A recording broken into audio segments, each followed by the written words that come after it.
जिन किसानों के रास्तों में आंखों की पलकें बिछाई जानी थी, उन किसानों के रास्ते में कीलें बिछाई जा रही हैं। जिन किसानों के ऊपर फूलों की वर्षा की जानी चाहिए थी, उन किसानों के ऊपर गोलियों की बरसात की जा रही है। आज किस राजनीति में रह रहे हैं, ये हमें सोचना चाहिए और समझना चाहिए। आखिर किसानों की मांगे क्या हैं, ये भी हमको सोचना चाहिए। और सरकार उन पर क्यों मौन है, क्यों बार बार किसानों को परेशान करती है, क्यों मजबूर करती है कि किसान अपने घरों को छोड़कर, किसान अपने खेती बाड़ी को छोड़कर उसे दिल्ली का घेराव करना पड़े। आखिर सरकार को लगता है कि ये किसान वो पिछड़े हुए अनपढ़ गंवार लोग हैं जो बार बार बेवजह दिल्ली का घेराव करने की कोशिश करते हैं। लेकिन मुद्दा तो बनता है कि आखिर ऐसा किसान कर क्यों रहे हैं और किसानों पर एक ही दिन में 13 फरवरी को सम्मू बॉर्डर पर सैकड़ों किसानों पर गोली क्यों चलाई गई। कई प्रश्न तो खड़े हैं और ये प्रश्न भारत के लोकतंत्र को झकझोर कर देने वाले प्रश्न हैं, लेकिन सब अनजान है कि आखिर किसानों की मांग क्या है। आज हम किसानों की मांग की बात करते हैं कि आखिर किसानों की मांग क्या है, उनको बिंदुवार समझते हैं। हम सबसे पहले हम बात करते हैं कि किसानों की पहली मांग क्या है।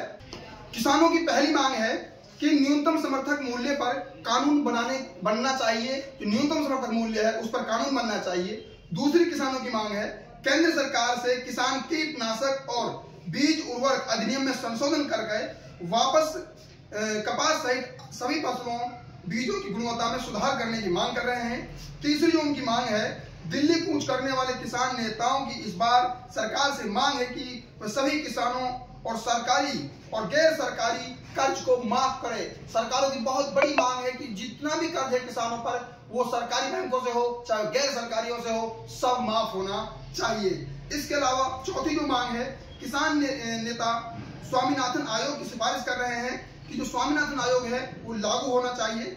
इसके अलावा 60 साल से ऊपर के किसानों को 10,000 रुपए पेंशन देने की मांग कर रहे हैं। और इस बार आंदोलन का एक प्रमुख मुद्दा भी है कि 60 साल से ज्यादा उम्र के जो किसान हो गए हैं उसको प्रत्येक किसान को पेंशन के रूप पर 10,000 रुपए मिलने चाहिए। इसके अलावा अगली जो मांग है, किसानों के द्वारा कृषि व दुग्ध उत्पादों, फलों, सब्जियों और मांस पर आयात शुल्क कम करने के लिए भत्ता बढ़ाने की मांग की गई है। अर्थात जो फल, सब्जी और मांस वगैरह है उन पर जो आयात शुल्क है वो कम किया जाए। और अगली जो मांग किसानों की वो है, किसान नेता चाहते हैं कि लखीमपुर खीरी हिंसा के पीड़ित को केंद्र सरकार न्याय दे और परिवार के सदस्यों को नौकरी दे। जो लखीमपुर में जो पीड़ित जो लोग हैं वो थे, उनको न्याय मिलना चाहिए और उनके परिवार वालों को सरकारी नौकरी मिलनी चाहिए। इसके अलावा अगली जो मांग है, किसानों ने इस बार केंद्र सरकार की ओर से जिन मांगों को पूरा करने का भरोसा दिया था, जो पिछली बार किसान आंदोलन हुआ था जिसमें किसानों को सरकार ने यह आश्वासन दिया था कि हम आपकी मांगों को मान लेंगे, और ये अहम मुद्दा रहा है कि उन सभी मांगों को और सभी शर्तों को पूरा करे वो।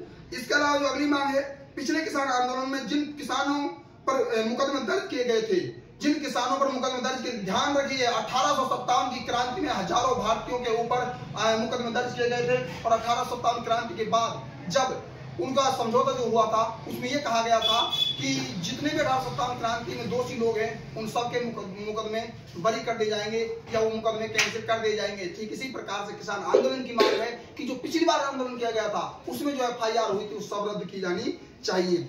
इस बार के आंदोलन में केंद्र सरकार में से किसानों की मांग है कि पिछले आंदोलन में जिन किसानों की मौत हुई थी उनके परिवार को मुआवजे मिले और एक परिवार को नौकरी भी मिले। ये भी एक अहम मुद्दा है किसानों का। आखिर इन मुद्दों को लेकर किसान बार बार सरकार का घेराव कर रहे हैं, लेकिन सरकार उनके रास्ते में कीलें बिछा रही है, उनके रास्ते में बैरिकेडिंग दीवारें खड़ी कर रही है और सरकार उनके ऊपर गोलियां बरसा रही है। हमारे साथ जुबैर भाई हैं, तो जुबैर भाई से मैं